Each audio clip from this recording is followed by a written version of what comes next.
ગઈકાલ તારીખ 30/6/2026ના રોજ અંદાજે સાંજના 7:00 વાગે દાહોદ રૂરલ પોલીસ સ્ટેશનને ખબર મળેલી કે નસીરપુરા ગામે કબ્રસ્તાનમાં એક નવયુવાનની ડેડ બોડી પડેલ છે.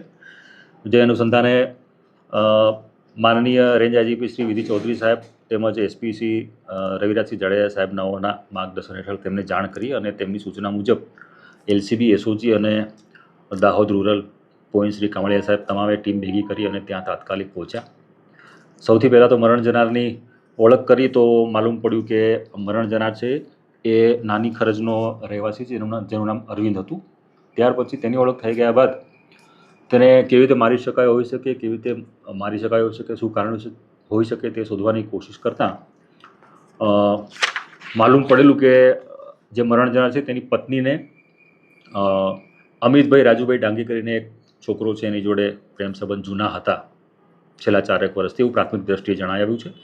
તે દિશામાં તપાસ કરતાં અને ટેકનિકલ પુરાવાઓ અને હ્યુમન સોર્સિસથી માહિતી મેળવતા આ બાબતમાં થોડી ઘણી હકીકત જણાઈ આવી. ત્યારબાદ આ આરોપીને પોલીસ સ્ટેશન લાવી ખૂબ જ ટેકનિકલી અને પ્લાનિંગપૂર્વક ઇન્ટ્રોગેશન કરતાં તેણે કબૂલી લીધું છે કે તેણે છોકરાનું મર્ડર કરેલ છે.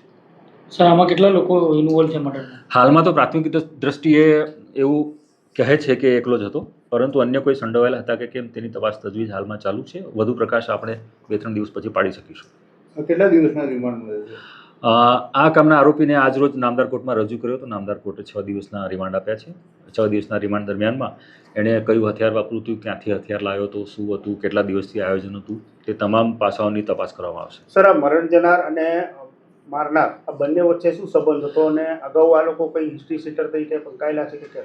હા, આ મરણ જનાર અને મારનાર બંને એકબીજાને ઓળખતા હતા. એ અહીંયા એપીએમસીમાં મજૂરી કામ કરતા હતા. બંનેનો પરિચય જૂનો છે, એકબીજાના મોબાઈલ નંબર એકબીજા પાસે છે અને તેઓની ગુનાહિત હિસ્ટ્રી છે તેવું આરોપી જણાવે છે. આ બાબતની ખરાઈ પોલીસ રેકોર્ડ પરથી કરી આગળની કાર્યવાહી કરવામાં આવશે.